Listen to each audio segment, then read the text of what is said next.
I am really happy to be back in Munich, and I'm very happy to share thoughts with this, the 52nd edition of the Security Conference. And I think if you all think back, in 1963, the first year of the Munich Security Conference, this forum has always been about the pursuit of peace.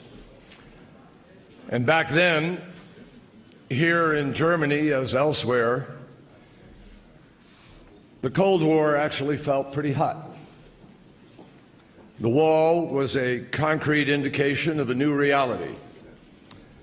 Barbed wire was strung across the heart of the country, indeed the heart of Europe. And that was the year that President Kennedy spoke at Rudolf Wilderplatz and said to all who doubted the courage and the resolve of free people, "Let them come to Berlin." Now, many of us here remember the starkness of that period of time very, very well. I was a kid. My dad was the legal advisor to the High Commissioner of Germany in Berlin, then James Conant. And I was privileged to be dumped off at a school in Switzerland. I didn't know where I was at age 11 or 12. And I saw firsthand what Europe was like in those years emerging from the war. Everything you talked about was the war and the remnants of the war. I used to ride my bike down Kurfürstendamm and see the church and the steeple and the burned-out Reichstag. So I knew very well what that was about. And it is clear today that while the Cold War is long over, the need for the same qualities that brought people through that, for the courage and the resolve in defending liberty and in pursuing peace, is absolutely as vital today as it was half a century ago. Now, obviously, everyone in this room doesn't need a Secretary of State or Secretary of State of Great Britain or Frank Steinmeier, the Foreign Minister of Germany, or anybody else to come in here and do a long list of the litany of the crises we face. It's pretty obvious that probably never in history have we been dealing with as many hotspots, as many failed or failing states, all at one time. Not to mention a Kim Jong-un and a nuclear program and other challenges all at the same time. So everybody here understands that. You wouldn't be here otherwise. And Daesh's campaign of terror now extends its reach well beyond Iraq and Syria. And the Syrian civil war, which has now claimed more than 250,000 lives, still rages. We are facing, together, the gravest humanitarian crisis in Europe since World War II. As innocent people, many of whom are just women and children, are either trapped inside a country without access to medicine and food, or they have been forced to flee. And the flood of desperate migrants has now spread well beyond the Middle East. As we know, 50% of the people now knocking on the door of Europe, with a whole industry that's been created to try to help move them. And some very perverse politics in certain places that turns the dial up and down for political purposes. Half of them now come from places other than Syria. Think about that. Pakistan, Bangladesh, Afghanistan. So the burdens of Europe, which is already facing a complex economic, political, and social strain, is now even more intense. And I want to make it clear to all of you, we in the United States aren't sitting across the pond thinking somehow we're immune. We're not sitting there saying this is your problem, not ours. No, this is our problem. The United States of America understands the near existential nature of this threat to the politics and fabric of life in Europe. And that is why we are joining now in enforcing a NATO mission to close off a key access route, and that is why we will join with you in other ways to stem this tide because of the potential of its damage to the fabric of a united Europe. Now, the truth is that in every decade since its founding, the EU has been tested by forces, internal and external, that benefited from a house divided. We know many Europeans right now feel overwhelmed by the latest round of challenges, including concerns about the UK's potential exit from the EU. Here again, however, I want to express the confidence of President Obama and all of us in America that just as it has so many times before, Europe is going to emerge stronger than ever, provided it stays united and builds common responses to these challenges. Now, obviously, the United States has a profound interest in your success, as we do in a very strong United Kingdom staying in a strong EU. Now, let me underscore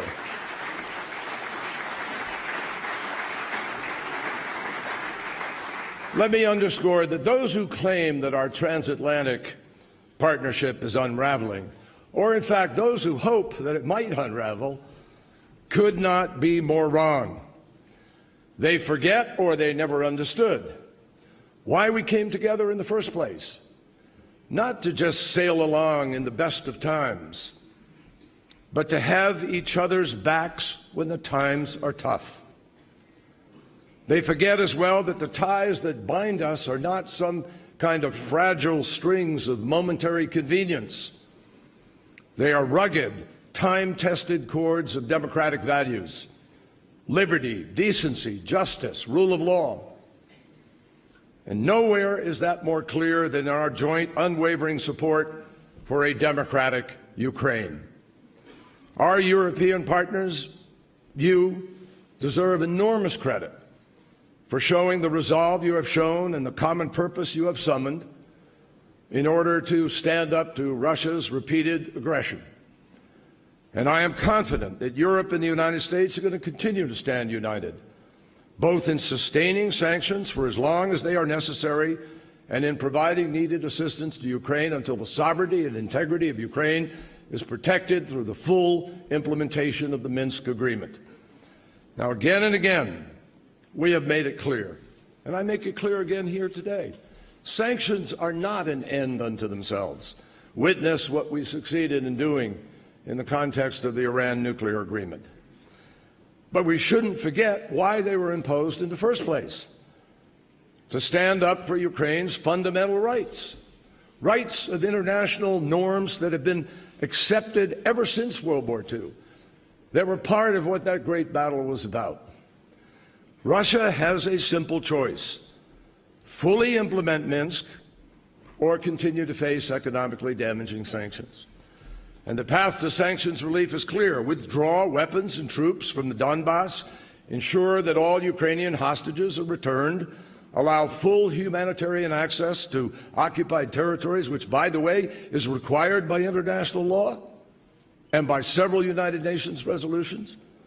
Support free, fair, and internationally monitored elections in the Donbass under Ukrainian law, and restore Ukraine's control of its side of the international border, which belongs to it. Put plainly, Russia can prove by its actions that it will respect Ukraine's sovereignty, just as it insists on respect for its own. By the same token, after 2 difficult years, Ukrainians still have work to do as well. And President Poroshenko, who is here, knows that and accepts that. Neither the people of Ukraine nor their partners in the international community believe that enough has happened in Ukraine either. Ukraine has responsibilities with respect to Minsk, and it's critical that Kiev upholds its end of the bargain. But Ukraine's democratic potential is clearly far brighter today than it was when we met here several years ago. Far brighter even than it was before the brave protests in the Maidan. And with our transatlantic support, 2016 has all the potential possible, all the groundwork laid through the good work of Germany and France in the Normandy format and through the support of other countries, to be able to make 2016 the year that Ukraine proves reform can triumph over corruption. And we call on all of the country's elected leaders to demonstrate the unity, the integrity, and the courage that their people are demanding.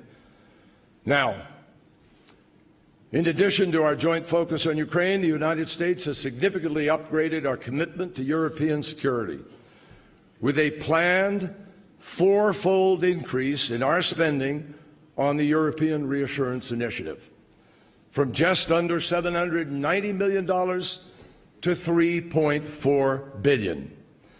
This will allow us to maintain a division's worth of equipment in Europe and an additional combat brigade in Central and Eastern Europe, making our support and NATO's more visible and more tangible.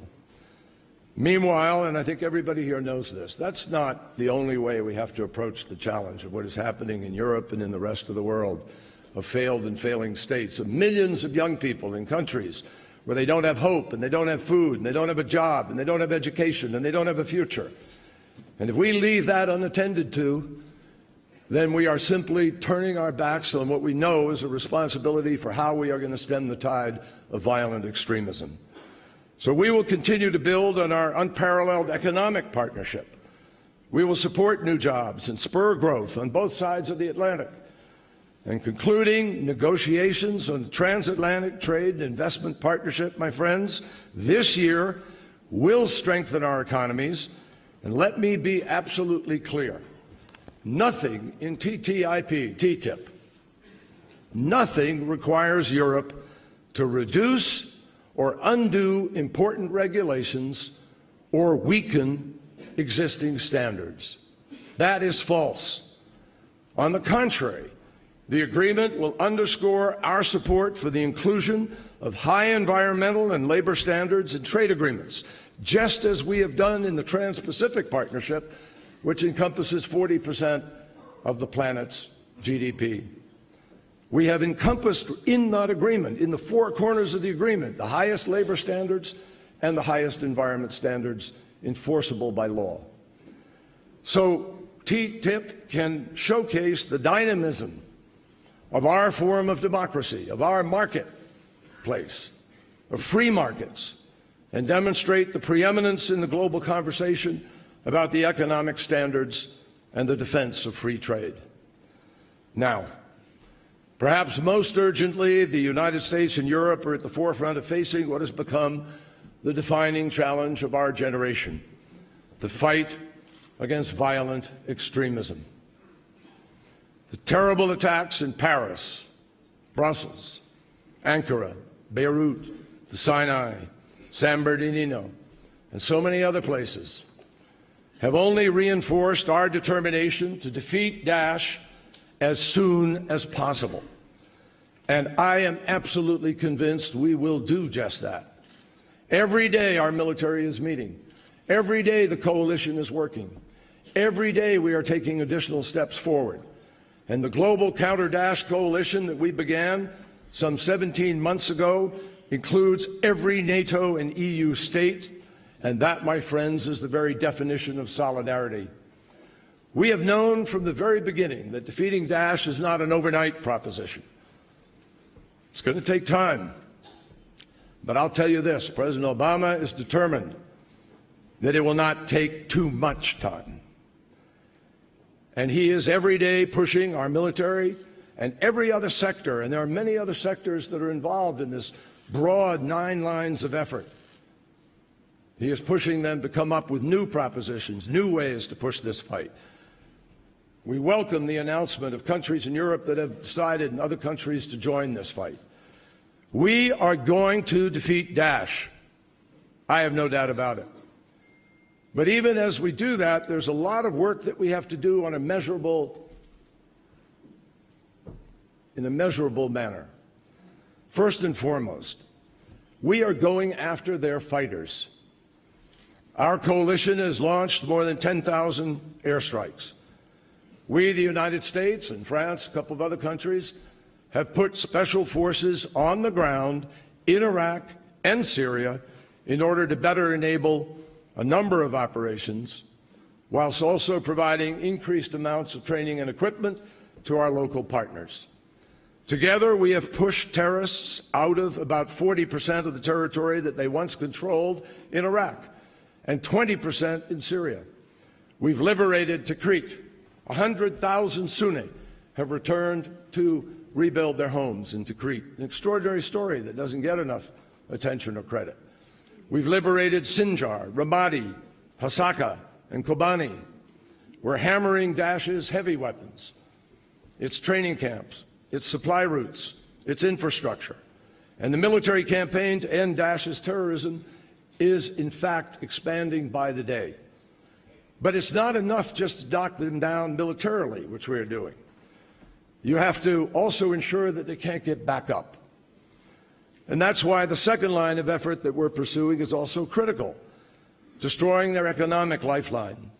In recent months, we have learned more about Daesh's sources of income, which has allowed us to be more strategic in targeting and hitting their oil production, their refineries, tanker trucks, cash centers, illicit banking facilities. For Daesh, lower revenues means fewer resources to finance military action and smaller paychecks to lure and sustain new fighters. Already, we are seeing the results of this. They've had to cut their paychecks to their fighters by 50%, and in some cases, they've had to cut it off entirely, and they don't have the ability as a result to continue this expansion. This also gives a boost to our third line of attack, which is to reduce the number of terrorist recruits. And because of tighter airport and border security, fewer terrorists are now getting into Syria and Iraq. And in fact, because of lower pay and constant danger, we know that more are in fact trying to get out. Meanwhile, with Arab states in the lead, we are doing more every day to minimize the impact of terrorist propaganda, to fight back against Daesh's apocalyptic distortion of Islam and its rhetoric, to prevent the incitement of so-called lone wolf attacks.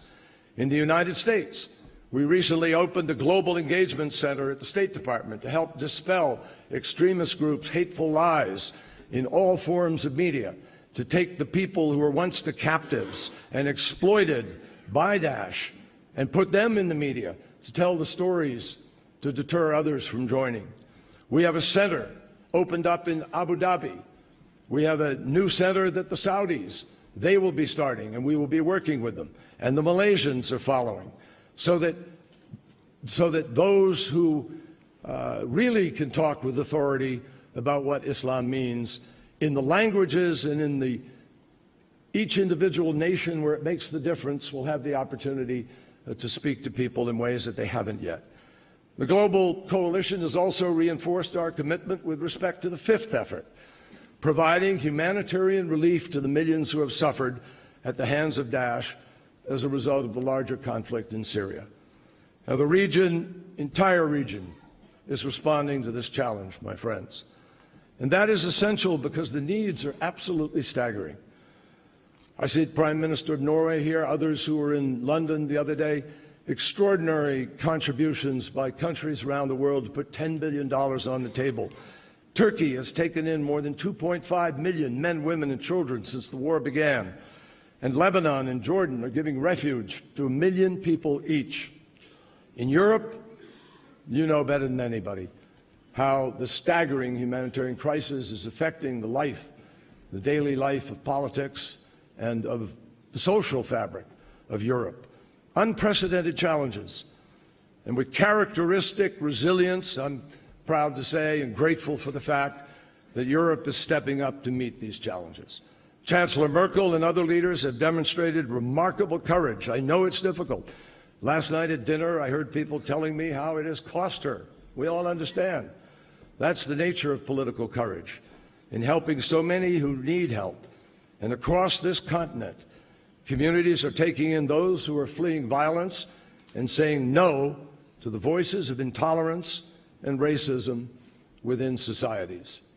Now, I know how difficult it is to live our values. It is hard, but we do try. It's one of the things that binds us together. It's one of the great things that brings us here to Munich, is our common commitment to those values, which in the end make the difference in defining what life is really all about. In the United States, we recognize that while this crisis is not as real on our shores on a daily basis, we have a moral obligation to stand with our partners and to do more to assist in the relief effort. And that is why I was able to announce in London that we will contribute an additional $925 million to the already $4.5 billion we have contributed to Syrian refugees, making us, I think, the largest donor specifically to this plight of Syrian refugees, providing emergency care, education, and job help. And I think everybody understands, and this is perhaps the most important point, and this is what motivated us to go to Vienna twice with the great help of all the partners sitting here, the EU, Federica, others. Everybody came together in commonality with a recognition that writing checks is not going to solve the problem. We can't just endlessly be writing checks. We can't be endlessly fighting about whether Schengen is alive or dead or what's going to happen. We have to end this war. And the only way to do that is somehow to bring about the quickest possible political settlement, because almost everybody has agreed that if all one side does is escalate, the other side will too. And we can have an endless escalation between Iran, between Shia, between Sunni, between Saudi Arabia or Turkey or Qatar or any country of interest has an ability to blow this apart. One country. It takes every country coming together in order to hold it together. So the war in Syria has now lasted for more than 5 years. And right now, I have to tell you, even with the success we had the other day at the table, it doesn't yet show the signs we want of burning out. And that is why we are so focused on this political track. If the international community and the Syrians themselves miss the opportunity now before us to achieve that political resolution to the conflict, the violence, the bloodshed, the torture, the images of children, women, children, the bombing, the anguish is going to continue. And all the talk that will take place here and has taken place to date will mean nothing except an increase in the cynicism of people of the world who look to their leaders to deliver. The tragedy is that if this flounders, the call to jihad will increase. And that is why the diplomatic initiative we launched in Vienna last year is so important. The 20-plus member ISSG includes every major country with a direct stake in Syria. Parties as diverse as Iran and Saudi Arabia sat at that table constructively trying to move forward. And they have agreed on a list of principles unanimously reflected in the UN Security Council, and these principles reflect the way toward a stable, sovereign, inclusive, united, non-sectarian Syria that we all seek, but which the vast majority of people believe can never be achieved with President Assad at its helm.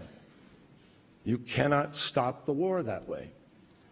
Yesterday, we made progress advancing two of the major components of the UN Security Council resolution: the burning need for humanitarian access, not in months, not in weeks, now, immediately. And the trucks are lined up, and the permissions are being granted, and they should flow today or tomorrow.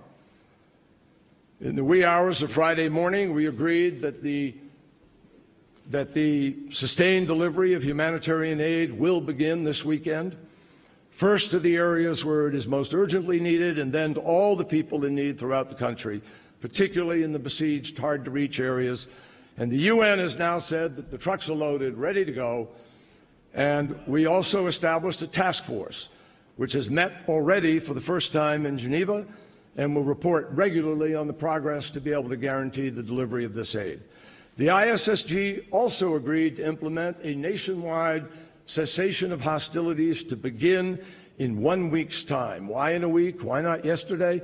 For the simple reason that the modalities have to be worked out, and for the simple reason that people have to be communicated to in order to not have it start with failure. And this will apply to any and all parties in Syria, with the exception of terrorist organizations Daesh and al-Nusra. Now, there is a lot of work to do before this effective cessation can commence. And to that end, we have established another task force, which Sergei Lavrov, who is here, the foreign minister of Russia, and I will chair, together with other ISSG members, and we will work on the modality of how we deal with this. And to date, the vast majority, in our opinion, of Russia's attacks have been against legitimate opposition groups. And to adhere to the agreement that has been made, we think it is critical that Russia's targeting change. And the entire ISSG, including Russia, has agreed to work to make that happen. Now, let me be very clear about this. Foreign Minister Lavrov has said that we need to work together as a group to determine who should be attacked, who is qualified as a terrorist, who isn't.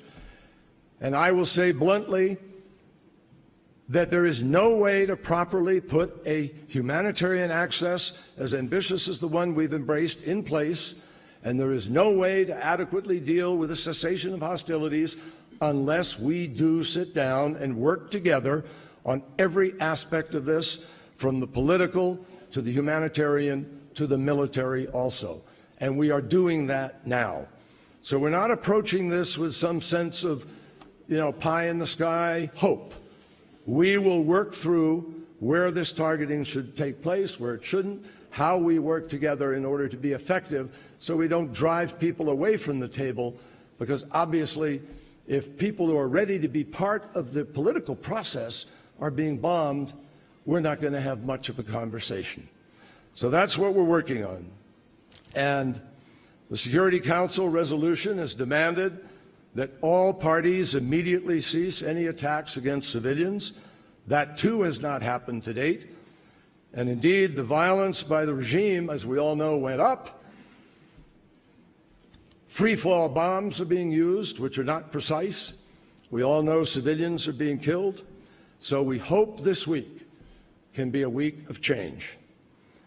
Now, some have argued that the reason humanitarian access has been denied and there's been this bombing is because Assad and his allies, including Russia, might believe that by defying the will of the international community, they can win the war. That is a proposition that is being discussed. If that is what Russia and Assad think, then I believe they would be missing the lessons of the last 5 years. The Syrians who have rejected Assad have endured 4 years of shelling, barrel bombs, gas, Scud missiles, chemical attacks, torture, and they may be pushed back here or there, but they are not going to surrender. I don't believe there's anybody who believes they will. And the countries that have supported Assad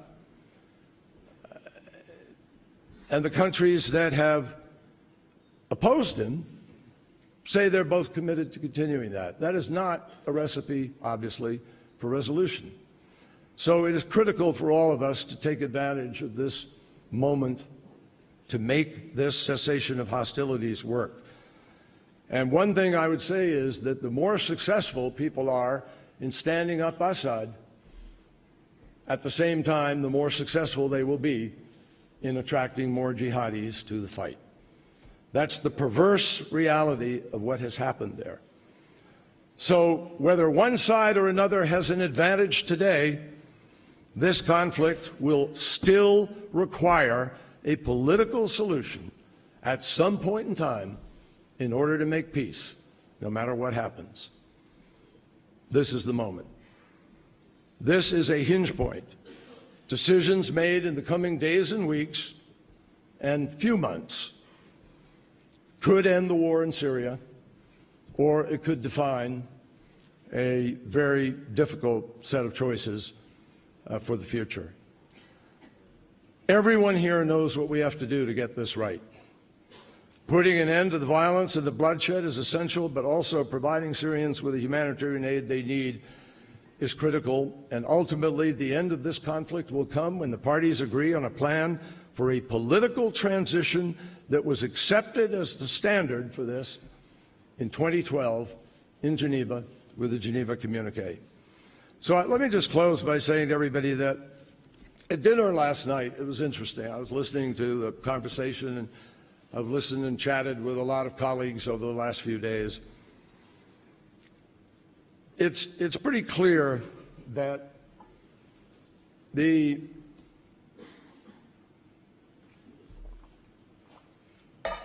uncertainty, even the fear of what's happening to Europe, of these refugees, of Syria, of terrorism, it's different.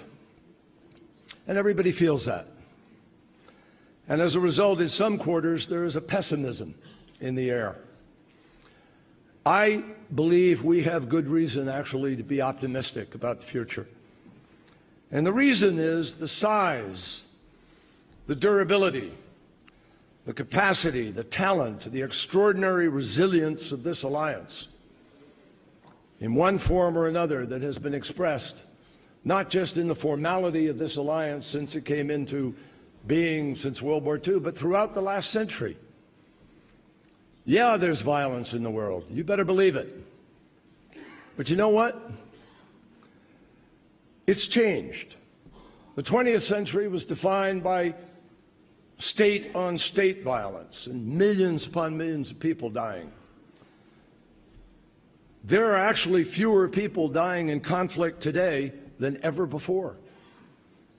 And despite the challenges we faced between 1990 and 2015, remarkable things have happened, changed life for hundreds of millions of people. The rate of child mortality fell by over 1/2. Life expectancy has increased dramatically around the world, particularly in developing countries. In 2001, there were less than 1 million kids going to school in Afghanistan, and all of them were boys. Today, there are almost 8 million kids going to school, and 40% of them are girls. More than 2.5 billion people have gained access to clean water in the last few years, and the number of people living in extreme poverty has declined by more than 1/2. It is, for the first time in history, below 10%.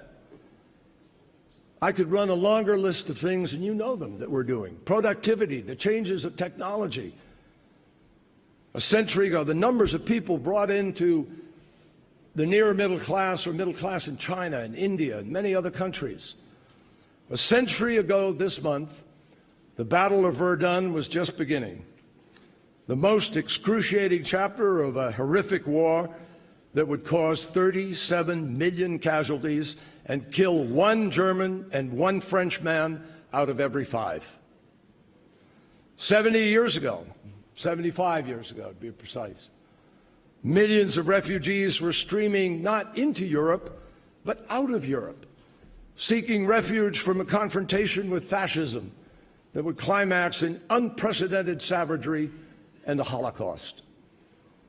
50 years ago, half of Europe lived behind the Iron Curtain.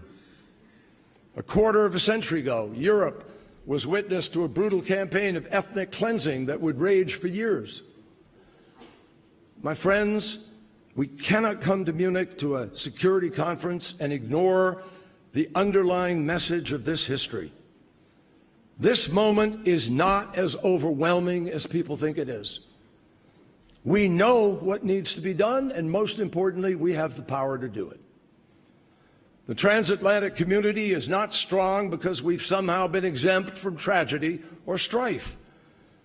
We're strong because we are resilient, because in a decade after decade, we have stood together to defend our security, our prosperity, our values, and because we have resisted attempt after attempt to divide and make us turn on one another, and above all, we are strong because of the core beliefs that hold us together. We need to heed the advice of President Kennedy on his trip to Berlin the year this Munich Security Conference began. Lift your eyes beyond the dangers of today, he said, to the hopes of tomorrow. If we do that, if we remember the values at the heart of our partnership, if we take the lessons of history of what we've been able to accomplish and what this incredible alliance means, I have absolutely no doubt whatsoever we're going to get this right, we're going to get through this moment, and we're going to build the prosperity and the security and the stability that every single one of us wants. We are going to do just fine. Thank you.